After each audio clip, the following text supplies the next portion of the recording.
Back to prime time debate. Seshu sir, good evening sir. Sir, మొత్తంగా చూస్తున్నాం యుద్ధం అయితే కొత్త పుంతలు తొక్కుతున్న పరిస్థితి. సో ముందుగా భారత్ గురించి మాట్లాడుకుంటే, భారత్ ఎప్పుడూ కూడా యుద్ధం చేయాలని కోరుకోదు. స్వయంగా దేశ ప్రధాని కూడా చెప్పిన పరిస్థితి ఇది. యుద్ధాల కాలం కాదు, ఏ సమస్యనైనా శాంతిగా సామరస్యంగా పరిష్కరించుకోవాలి చర్చల ద్వారా అని చెప్తున్న పరిస్థితి. ఇదే నేపథ్యంలో శత్రు దేశాలు మనపై కన్నెత్తి చూడకుండా ఉండాలి అంటే రక్షణ రంగాన్ని చాలా పటిష్టం చేసుకోవాల్సిన పరిస్థితులు కూడా స్పష్టంగా కనిపిస్తున్నాయి. సో మన ఆపరేషన్ సింధూర్లో చూసాం సార్ మనం. ఒకసారిగా అక్కడ సాయంత్రం పూట మొత్తం లైట్లు బంద్ చేయాలని కూడా ప్రజలకు ఒక అలర్ట్స్ జారీ చేసిన పరిస్థితి, మాక్ డ్రిల్స్ నిర్వహించిన పరిస్థితి. సో అంటే డ్రోన్లతో యుద్ధం జరుగుతున్న పరిస్థితి. కొత్త పుంతలు తొక్కుతున్నాయి. సో ఎలా చూస్తున్నారు రక్షణ రంగంలో ఈ మార్పులని? భారత్ ప్రపంచానికి తగ్గట్టుగా, అంటే ప్రపంచంలో వచ్చే మార్పులకు తగ్గట్టుగా అందిపుచ్చుకోగలుగుతుందా? ఏం చెప్తారు? అందరికీ నమస్కారం. సుదర్శన్ చక్ర ఫర్ ఢిల్లీ అనే ఒక కొత్త ప్రతిపాదన ప్రభుత్వము తీసుకురావటంతో ఈ చర్చ మన ముందుకు వచ్చింది. అయితే ఈ ప్రతిపాదనకి ఉన్నటువంటి ఒక నేపథ్యాన్ని మనం గమనించాలి. ఏంటి ఆ నేపథ్యం అంటే, 2023లో హమాస్ అనేటటువంటి ఒక సంస్థ, గాజా స్ట్రిప్ కేంద్రంగా ఉన్నటువంటి హమాస్ ఇజ్రాయెల్ పైన థౌజండ్స్ ఆఫ్ క్షిపణులతోటి దాడి చేసింది. ఒక పెద్ద అటాక్ చేసింది. ఆ అటాక్ ని ఇజ్రాయెల్ సమర్థవంతంగా తిప్పికొట్టగలిగింది. దానికి కారణం ఏంటి అని అంటే, ఇజ్రాయెల్లో గగనతల రక్షణ వ్యవస్థ అత్యంత బలంగా ఉండటం. ఆ రక్షణ వ్యవస్థ మనందరికీ తెలిసిందే, ఐరన్ డోమ్స్. అది ఆ దేశాన్ని అన్ని వేల క్షిపణులతో దాడి చేసినప్పటికి కూడా వాళ్ళు తిప్పికొట్టగలిగారు. ఇది ఒక మనకి కళ్ళ ముందు ఇటీవల జరిగినటువంటి ఒక అంశం. తరువాత పెహల్గాం సంఘటన జరిగిన తర్వాత భారతదేశం ఆపరేషన్ సింధూర్ మొదలు పెడితే, దానికి ప్రతీకారంగా పాకిస్తాన్ కూడా అటాక్స్ మొదలు పెట్టింది. పాకిస్తాన్ చేసినటువంటి అటాక్స్ లో మెయిన్ గా టర్కీ నుండి ఇంపోర్ట్ అయినటువంటి డ్రోన్స్, థౌజండ్స్ ఆఫ్ డ్రోన్స్ విచ్చలవిడిగా వాడారు.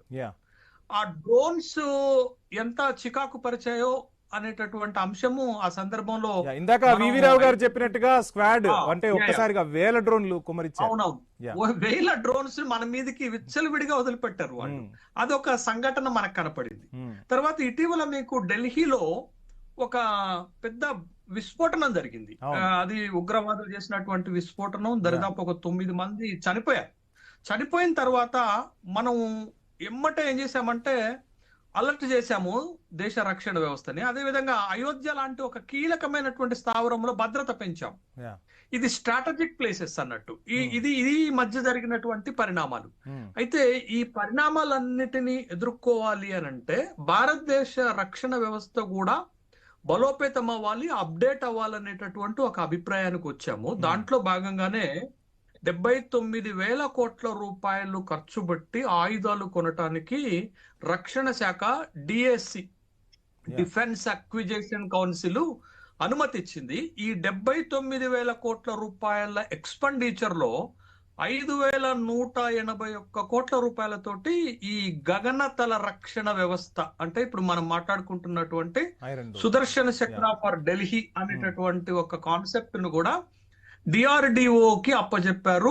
స్వదేశీ పరిజ్ఞానంతో ఈ వ్యవస్థని డెవలప్మెంట్ చేసేటటువంటి ఒక ప్రక్రియ మొదలైంది. ఇది 2000 సార్ ఇందాక చెప్పారు కదా, 2035 నాటికి ఈ వ్యవస్థ. ఇక్కడ ఇంకొక అంశం కూడా మాట్లాడుకోవాలి. ఎందుకంటే డిఫెన్స్ కి సంబంధించిన అంశాలంటే ఖచ్చితంగా రీసెర్చ్ చేయాల్సి ఉంటుంది. నేను కూడా కొంత రీసెర్చ్ చేశాను డిబేట్ కి వచ్చే ముందు. అమెరికాకు ఒక ప్రపోజల్ పంపించారు, కానీ అమెరికా చెప్పిన కాస్ట్ ఎక్కువగా ఉండటం వల్ల స్వదేశీ పరిజ్ఞానంతోనే మన డిఆర్డిఓ ఈ పరిజ్ఞానాన్ని దేశానికి అందించేందుకు ముందుకు వచ్చింది. అంటే ఒక రకంగా స్వదేశీ టెక్నాలజీ గొప్ప పుంతలు తొక్కుతుందని కూడా మనం భావించవచ్చు అంటారా? ఇందులో ఎంతవరకు వాస్తవం ఉంది?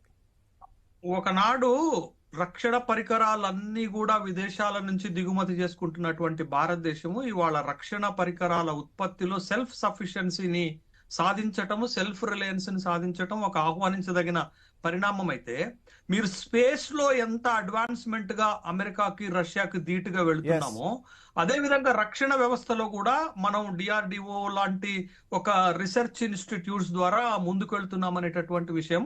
ఇప్పుడు ఇంత పెద్ద ప్రపోజల్ కూడా స్వదేశీ పరిజ్ఞానంతో డిఆర్డిఓ తర్వాత భారత ప్రభుత్వము తర్వాత ప్రైవేట్ సంస్థల సహకారంతో దేశీయంగా ఇట్లాంటి వ్యవస్థని మనం డెవలప్ చేసుకునేటటువంటి స్థాయికి వచ్చాము.